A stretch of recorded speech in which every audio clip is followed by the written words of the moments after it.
Welcome back to Chin Music, our baseball show at talknorth.com. We're coming to you from the Aquarius Home Services studio. Scott for Aquarius Home Services. Summer's packing up and chilly mornings are sneaking in.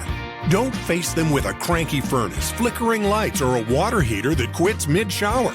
With $98 off any furnace, electrical, or plumbing repair, we'll fix the headaches so you can sip cider, rake leaves, or just pretend to rake leaves. Aquarius, local, trusted, and earning the right to be recommended. Schedule today at AquariusHomeservices.com. Hey, this is Randy Shaver. Along with Kevin Gorg, we host the show Fantasy Huddle on Talk North. Each week, we're going to break down the matchups for the NFL season and try to give you the best chance to win your fantasy football games each and every week. Join us for Fantasy Huddle on Talk North. We're also presented to you by Onyx Maps. We'll tell you more about them and our other sponsors later. At the moment here, let's get to me, the most intriguing thing about the Twins' teardown and their chances of competing next year. They went into this year with what looked like an all-star bullpen. They had some guys have good years. They had some injuries. They had some guys fail them. They had some guys slump. Then they sold off the bullpen. I could see this rotation being very good next year. If certain young hitters come along, I could see the lineup being good next year. I have no idea how they're going to put together a bullpen. Roy, is there any hope for next year with the bullpen? You know, I think, generally speaking, I think we've talked about it, various times over the years on this show. It seems that the bullpen is easier to plus up more quickly than the starting rotation, right? I mean, I think that's generally the case. But when you've got a decimated bullpen and one that was really good and now is not very good, across the board, you look at it and say, okay, who do you have right now that we say, okay, here's the anchor, and we're going to move, we're going to figure out a couple of pieces in the off season. You don't see that, and this was, my comment early in the season was, I think the rotation is going to be good enough to get to a really great bullpen. If they hit at all, they've got a chance. And a couple of things happened in the rotation that weren't as good as we thought, and then the hitting kind of just never materialized. So at that point in time, they decimated the bullpen, and now I don't know. I honestly, maybe LaVelle's got a better idea. I don't know where and how they go from here, because it's not just a piece or two. Arguably, there's a competition for 7 spots. Yep. Let's see. Pablo, Joe Ryan, Bailey Ober, David Festa, Zebby Matthews, Simeon Woods Richardson at 6, Mick Abel 7, Todd Bradley 8, Andrew Morris 9. Who else am I missing? I'm missing 1 or 2 other guys. Yeah, we don't know any of these people, so just You're the only hope for that list. I'm guessing that some of those guys are going to end up as relievers. Falvey does not remember telling me this, but he told me this at the State Fair booth like 3-4 years ago, that they had a stat that said that half of starting pitching prospects end up making their major league debut as a reliever. And that kind of makes sense. You see how many failed starters there are that end up in the bullpen. So, man, I would like to see Taj Bradley figure some things out, but he very well can end up being kind of a reliever type guy. And you look at the strength of the Twins bullpen before it was traded away. Duran was a starting pitching prospect who did not build up enough innings to stick as a starter, end up as a reliever. Louis Varland was the starter, ended up being a reliever. Griffin Jacks was the starter in the minors, ended up being a reliever. A lot of times, it comes from the aftermath of guys not being able to stick as a starter. Next year, I fully expect Connor Pralip, who's one of their better prospects, who was a left-handed reliever, because of 2 Tommy John surgeries, he has not been able to build up the inning inventory to, go deep into a season as a starter.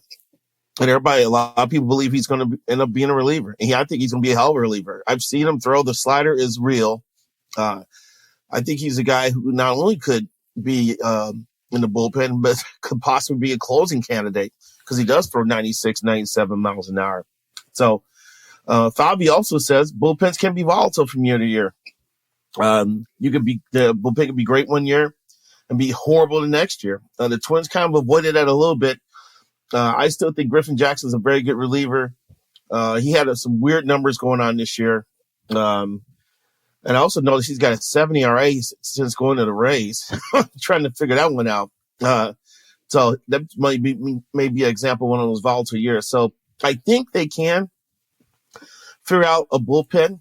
They've done a good job of identifying guys who have talent, like a Brock Stewart, who just had injury problems, but he definitely could throw the living daylights out of the ball.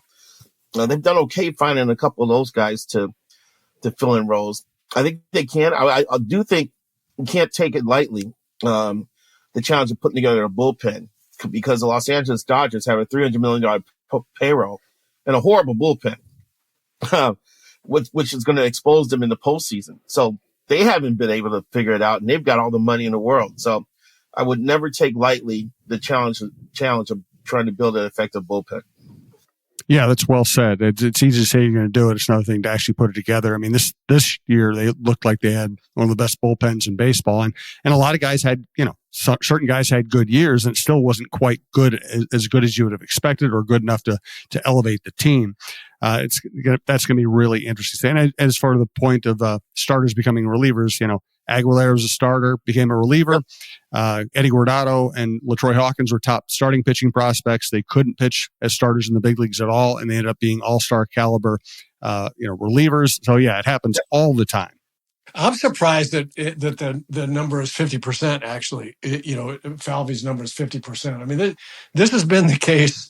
The only thing that's changed in 150 years in baseball in the bullpen is that the velocity has gone up a bit, and they've got 8th and 9th inning roles now clearly defined. But for 150 years, everybody was a starter, and when I played, it was just becoming a closer dominant. I mean, the closers were just starting to be officially thought of as the go-to guy every 9th inning. It was always, there's going to be 4 starters, and later on in my career, 5. And all the other starters that they had, they just went to the bullpen because the other guys beat them out. Right? I mean, it's been that way for forever. The only thing that's changed is the 8th and 9th inning roles. I'm actually surprised it's only 50%. As Jack Morris used to like to say, relievers are just bad starters. Well, that's kind of my point. Yeah. Of course, Jack said it a little more bluntly. Oh man! All right, let's switch from pitching to hitting. I think one of the most fascinating things about not only baseball but sports in general is anytime something goes wrong, everybody seems to crave instant change, and I find it fascinating that last year that team collapsed, did not hit down the stretch. The obvious problem was young hitting not performing in August, September. They changed the hitting coaches, almost as if they felt obligated to do so. And what happens? They can become a worse hitting team. And I'm not blaming the current hitting coaches. I'm just saying it's the cause and effect is not always as simple as you think it should be. What, in retrospect, do you think of that move, how it turned out, and the fact that, Popkins ends up in Toronto with a team that, guess what, is a pretty good hitting team now? Let's start with Roy. Well, I'll start with what we've always said about hitting coaches and coaches in general getting too much credit when things are good and too much blame when they're not. But I will tell you this. If I had been David Popkins in February of this year, or even at the end of the year last year before I got let go, and they said, you can come back here or you can go to Toronto, I'd bet my bags have been packed in a heartbeat going to Toronto. I think there's nothing better to prove a hitting coach's value to a team than having Bichette and Vladdy Guerrero as your anchors. Now, you're going to look really good. Hey, look what I did with those guys. So, I mean, I think it was unfair to Popkins, actually. If they thought he was a good hitting coach and they gave him the guys that they gave him, and none of them really established hitters with the exception of Buxton and Correa. And then Correa, had his issues during the course of the year. But everybody else, they've been waiting for Larnach and waiting for Wallner and on and on. And then they throw in some early Brooks Lee time. And I think it's unfair to Popkins to say he wasn't able to turn these guys around. I mean, I think that the young hitters, if they've got issues at the plate as young hitters and they haven't really established who they are, to try to get them to change anything, for both mentally for them, they're going to be resistant to that, A, and B, they haven't had enough, in my opinion. It's tough to change guys around that haven't had enough experience to say, okay, I get that. And they're still in the role. It's either buried so deeply in their mechanics, or they're still in the role of, look, this is what got me here. I'm going to stay. I don't recognize how, it's not working. I'm right around the corner. And, in the case of Wallner, for example, I've hit 20 home runs or something. They go, yeah, but you've got 26 RBIs. I mean, I know it's more than that, but the point is 36. Yeah, you're right. The point is there's going to be resistance and physical limitations in one season to turn young guys around. And, when Royce Lewis is another guy. I mean, he got so messed up, and we've talked about some of his mechanics issues. To turn that around inside a big league season while you're trying to hit big league pitching, tough deal. Really tough deal. So yeah, I agree with you, Jim. I think it was, it instead of being obligated to raise payroll, they kept the same or reduced payroll and fired the hitting coaches. That under obligation. It was just what else are you going to do? What do you think about that, LaVelle? Well, I think players make coaches look good for the most part. My example is the Kansas City Royals. They had a hitting coach named Jeff Pentland. No one knew who the hell Jeff Pentland was. But all of a sudden, like in 03, 04, 05, the Royals started hitting, And so Pentland was considered like this hitting mini guru because he had these crazy drills in which he'd fire tennis balls at 100 miles an hour at his hitters, and he would write the number 1, 2, 3 on, one on one ball, then number 2 and another ball on the player. And the hitter had to call out the number as they're hitting the ball. Apparently it was considered genius. But he had Mike Sweeney, he had Joe Randa, he had Michael Tucker, he had Carlos Beltran. Okay? All right. 2 years later, those guys are gone. They were replaced by bleepy replacements. Pentland gets fired. So I've always just been of the belief that a lot of it's just the talent that they're working with. Hitters, hitting coaches, a lot of times they're just, psychologists, basically. My man, God, why can't I remember his name? Rolson, who was with the Twins for a while, ended up going to Detroit. I think he's back with the Yankees now. Roley used to, crack jokes about the pitchers and make hitters laugh and said the pitcher's got a big red nose, just knock it off and things like that. And it worked, The Twins actually had a decent offense when he was a coach, but he had good hitters to do it. So it doesn't surprise me that Popkins ends up in Toronto, and he's got Vladimir Guerrero Jr., he's got George Springer, he's got that fat catcher who hits well. You have to be more specific. So I can't remember his name right now. Kirk. Alejandro Kirk, I think his name is. Yeah. So I just tend to think that it's a lot of it's the talent, as well as the coaching acumen that comes into play here. Hell, the departed Carlos Correa. I didn't know about this until like early this season. he had like an assistant sitting in the press box during games that would consult with him and hitting on the side. Somehow he had press box access. I was like, who is this guy? Well, it's Carlos's.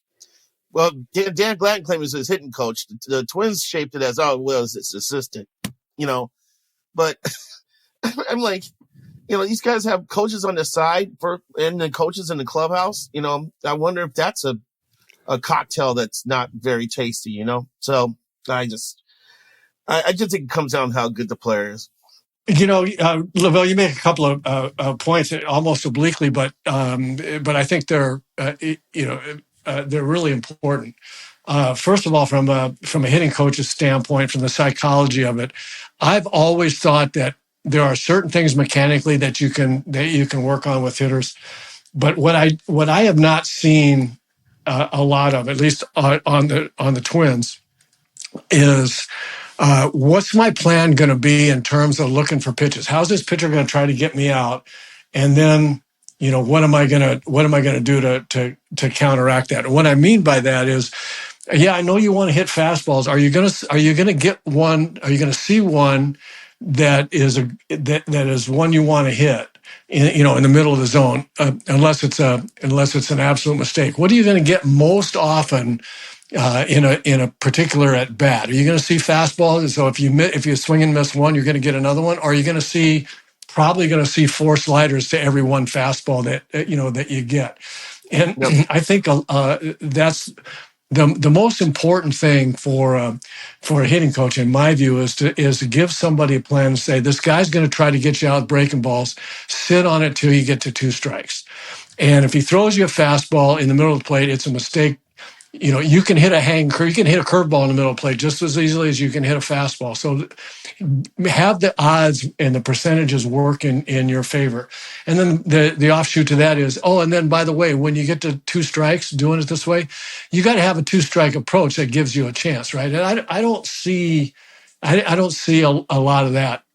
I was watching a game the other night, and they were playing the White Sox. I think it was 2 nights ago.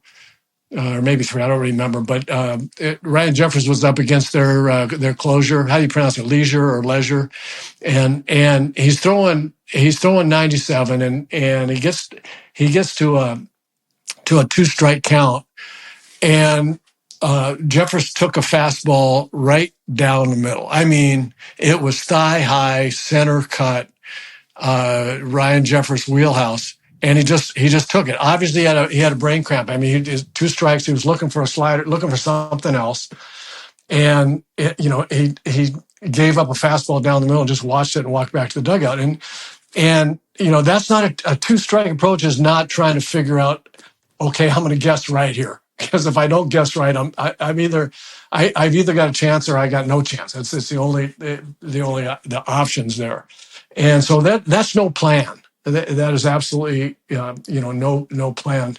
And then I don't see any, I don't see any 2-strike approaches, except with the exception of Keishel, Brooks Lee a little bit. But that's something that they'll either learn or they won't. And I know that Popkins, I had listened to Popkins a lot. And they went through one streak where they weren't swinging it well. And then the year that they finished strong in the second half, they were swinging it pretty well with him. And he said all the right things. He said, we should look at different zones when we're up there. We should look at different places on the field to hit the ball. He's saying all the right things.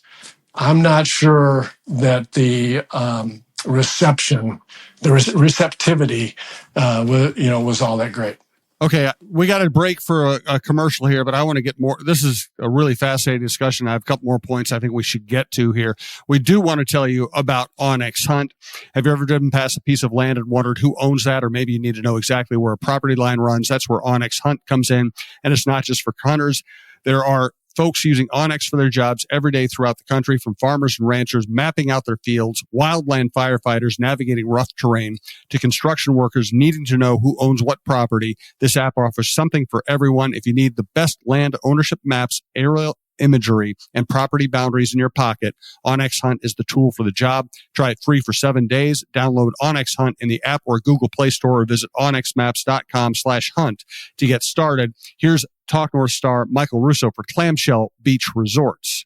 Hey, have you been dreaming of a lake cabin lifestyle with boating, fishing, and family fun in northern Minnesota? Well, lately I've thought a lot about how cool it would be to have a getaway like so many Minnesotans. And if you're like me, you probably think that owning your own lakeside getaway is beyond your budget. Well, if you think lake cabin real estate prices keep going up, well, think again. This is Russo, and I'm here to tell you there is an affordable way to enjoy a cabin lifestyle and all that goes with it. And yes, I said affordable. I founded a Clamshell Beach Resort, which is located on the Whitefish chain of 14 lakes for you and your family to enjoy. Here's how. Clamshell has lake homes that offer deeded fractional ownership, and the keywords there are deeded and fractional. You own it. Imagine having 5 weeks a year to enjoy Clamshell with its beaches, pool, and lodge that's full of kids' activities. Is golf your game? There's a great golf course right across the road. Like winter sports? Well, you can go ice fishing, cross-country skiing, or snowmobiling right out the door at Clamshell. And there's no maintenance, no grass mowing, no snow removal. It's done all for you. And you can own a share of Clamshell Beach Resort at an affordable price. To learn more about ownership opportunities at Clamshell Beach Resort, go to cottagesonwhitefish.com or contact Pat Egan at 612-220-9819. That's cottagesonwhitefish.com or Pat Egan at 612-220-9819. Also, we're thrilled to be aligned with Minnesota Masonic Charities, doing such great things for the people in Minnesota. Minnesota Masonic Charities. When people think of the Freemasons, they often think of secret handshakes and unusual hats, and of course, the pancake breakfast. Minnesota Masonic Charities would prefer that you think about the work that they do right here in our community. Places like the Masonic Cancer Center at the University of Minnesota or the Masonic Children's Hospital and the Masonic Home in Bloomington. They are just a few examples of the important work that the Freemasons support here in Minnesota. As part of the largest fraternal organization in the world, Masons have consistently answered the call when it comes to charitable needs. We look forward to learning so much more about their many programs here in the weeks to come. Yeah, that's all such good stuff. I think one of the many ways, listen, analytics used properly is always a benefit. Mm-hmm.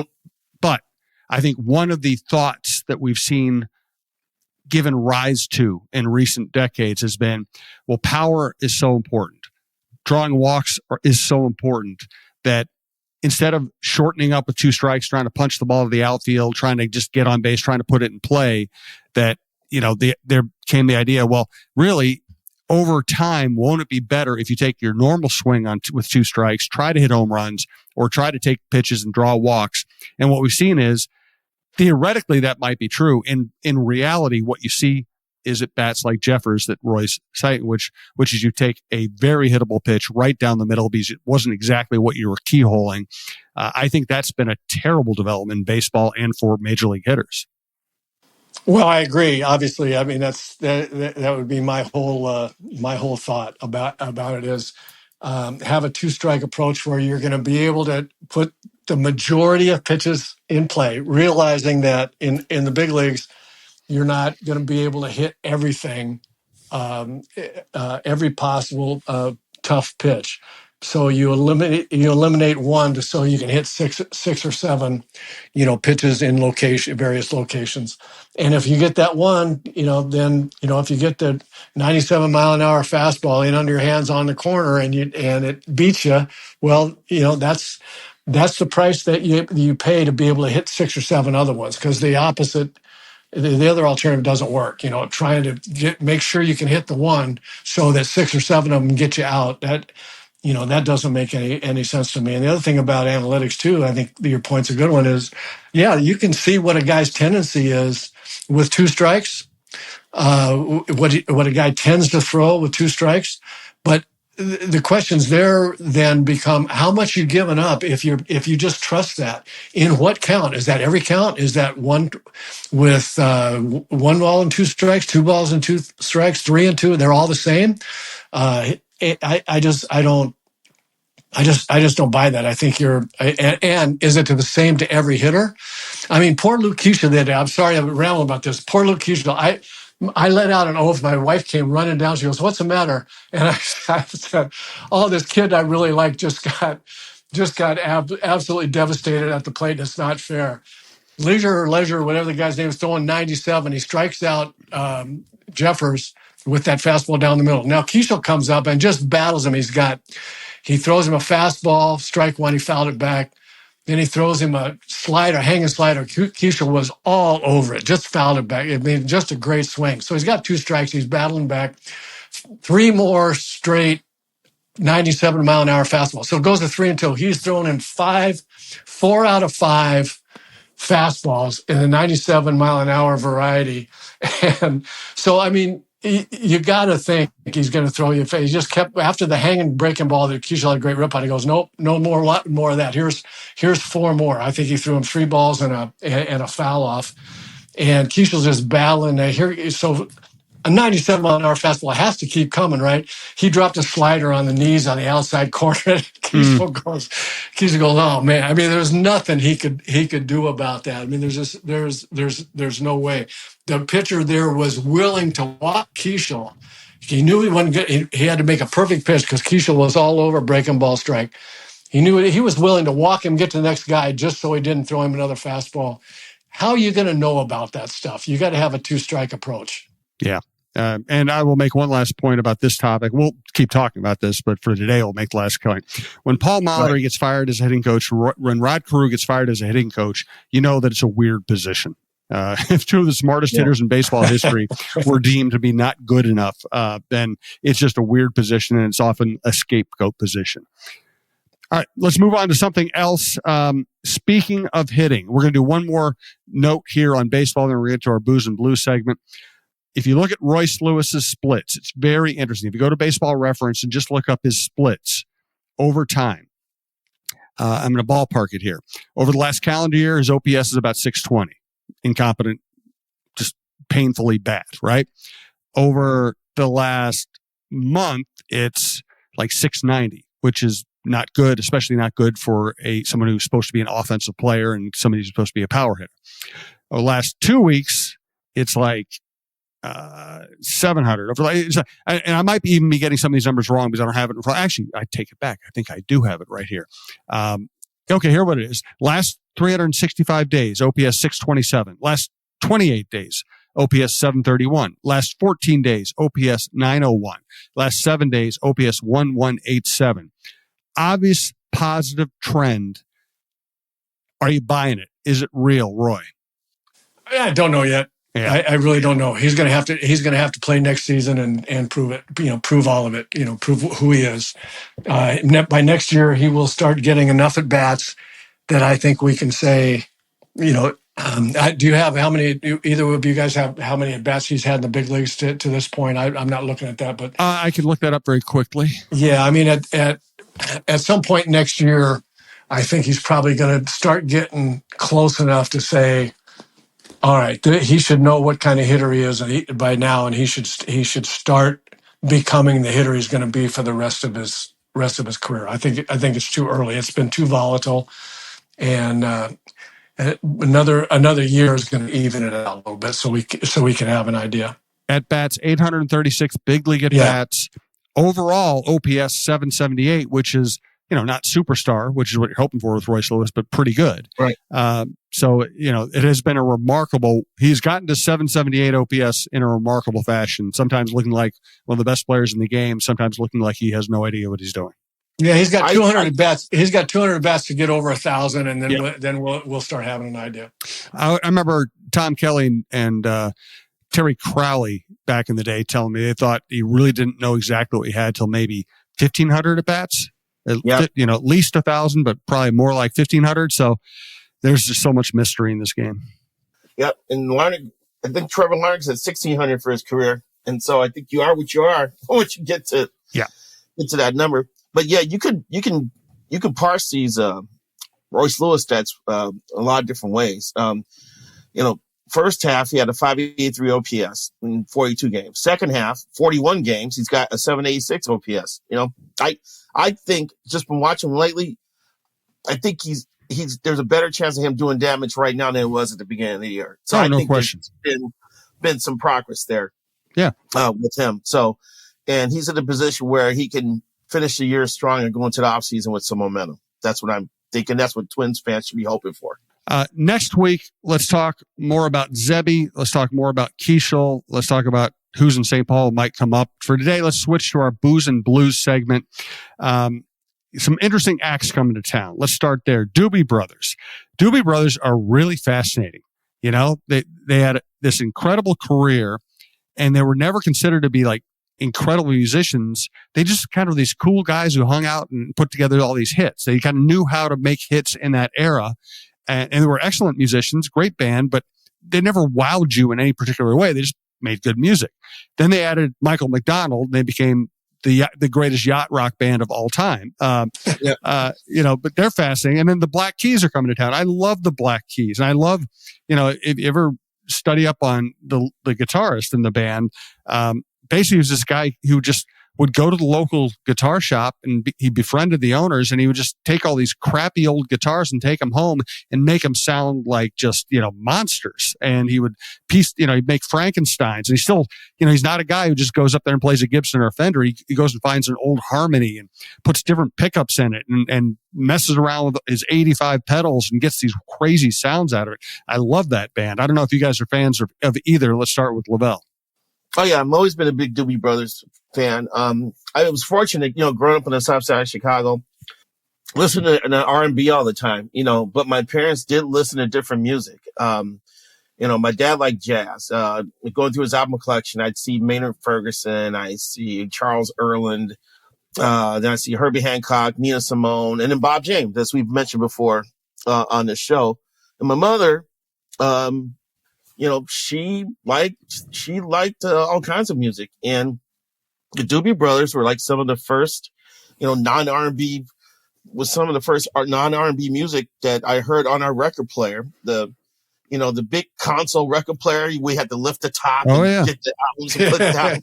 You know, that's that big thing. That was like the first non-R&B music that was played in the house. So. Yeah, so I've listened to Doobie Brothers for years. It's funny, three of the members are in the Songwriters Hall of Fame. Yeah. I didn't realize that. Michael McDonald being one of them. I guess they just released an album called Walk This Road, and it's with Mavis Staples, who I didn't even know was still singing. She just put out an album. Yeah, the Staples singers lived like 4.5 blocks from me. You're kidding Chicago. me. Yeah, I'm not kidding. They're like on 104th and King Drive. We're on like 107th. My God. I know. So it was crazy. I still remember they had like a driveway and like a funky, like Excalibur looking car in the driveway. So I kind of, that raised an eyebrow when I saw her name. But they're playing at Mr. Lake on Sunday. You know, which is unfortunate because it's the opening weekend of the NFL, you know. Yeah. But they're playing at 6:00 at Mystic Amphitheater. It's just $50. You know, I think that's very manageable. And they got a group opening for them called the Coral Reefer Band, which I believe backed up Jimmy Buffett for a while. Oh yeah, I was going to say that's Buffett's band. Yep. Yeah. So. That's an interesting pairing of musicians at Mystic Lake this weekend. That's fantastic. I love the Staples singers. Of course, if you want a really mainstream reference on the Staples singers, I mean, they had a lot of great songs. Watching them in The Last Waltz is just wonderful. Yeah, it is. It really is. Well, I think I've got 3 quick comments about this subject matter here. I love the guitarist for the Black Keys. Didn't know anything about him, any of the stuff that you said. I just thought I think he's got some of the most interesting. I've always thought some of the most interesting guitar sounds that I've heard is, "Baby I'm Howling for You" is just wonderful. So I like him an awful lot. It would be great. Awesome if Skunk Baxter showed up with the Doobie Brothers. I mean, golly, that would be so cool. And LaVelle, you made a comment about Nina Simone. My last quick comment is, you've probably heard this. Your dad probably wore it out. But her version, way back in the 50s or early 60s I Put a Spell on You. One of the great performances, songs of all time. It's just so good. And I think I may have mentioned this once before, but one of my daughters is really into similar kinds of music in some ways that I am. She loves the history and stuff that I show her, and she was all excited when Annie Lennox came out with "I Put a Spell on You," and I said, "Wait a minute, just wait a minute. I got something that you need to hear before you think this is the greatest thing ever." And I played her Nina Simone, and she afterwards she just sat there kind of looking stunned. She looked at me and goes, "Okay, I get it." it's fantastic. 2 notes to wrap up today's show. Thank you, gentlemen. Appreciate it. Love the conversations. Again, we'll get into some other interesting Twins and baseball topics next week. By the way, Dan Auerbach is the guitarist for Black Keys. I should have remembered that. I know his name. I just blank sometimes. The other thing is talking about, young people appreciating music. So one thing I've noticed playing in my band at bars around the Twin Cities is, and we play a little bit of new music. We also play a lot of really old music. And it's amazing when we end up at a bar, like after a Twins game, and people start coming in, how many of the young people know all the words to all the classic rock hits. I really do think that generation grew up on their parents' music. And the other thing, my daughter got married this weekend. They had a really good band. And every time they played a Motown song, all the 20s and 30-ish young adults, flooded the dance floor. So one of the many things I like about the younger generations is not only do they have their own music, which they should, but they really seem to appreciate good old school music. They absolutely do. In my experience, they absolutely do, and everything stops around here when the family's over. If I play some spinners, I'll tell you that. Oh man, Wow. Fantastic! Hey, good stuff, guys. I appreciate it. We'll talk more baseball and booze and blues next week. Thanks to everyone who listens. We really do appreciate it. We'll talk to you soon.